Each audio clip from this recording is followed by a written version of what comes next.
I think that both of you gentlemen are doing the absolute best that you can given an extraordinarily difficult situation. And so I appreciate the work that both of you are doing. I would say that the mission that's been given to you is what's at issue here in the Senate. The question is one of strategy, not tactics. And the difficulty we have, I think, is that each time we've talked to you, questions have been posed to you about the broader strategy of our war in Iraq. You've punted a little bit because you've said, look, that's a little outside my bailiwick, but as Senator Feingold pointed out, we don't have limitless resources. And we've got to make these decisions, at least in the Senate, based on priorities and the costs as well as benefits to pursuing a particular strategy.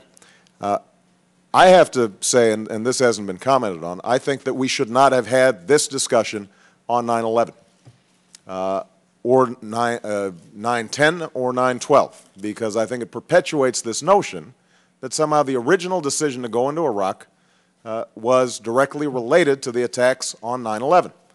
And this is not to relitigate the original decision to go into Iraq. It is to suggest that if the American people and the Congress had understood then that after devoting $1 trillion, which is what this thing optimistically will end up having cost, thousands of American lives, the creation of an environment in which al-Qaeda in Iraq could operate because it didn't exist prior to our invasion, that we have increased terrorist recruitment around the world, that Iran has been strengthened, that bin Laden and al-Qaeda are stronger than at any time since 2001, and that the process of Iraqi reconstruction and their standard of living would continue to be lower than it was pre-invasion, that if that had been the deal, I think most people would have said that's a bad deal.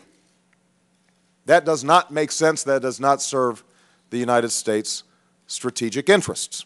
And so I think that some of the frustration you hear from some of the questioners is that we have now set the bar so low that modest improvement in what was a completely chaotic situation, to the point where now we just have the levels of intolerable violence that existed in June of 2006 is considered success. And it's not.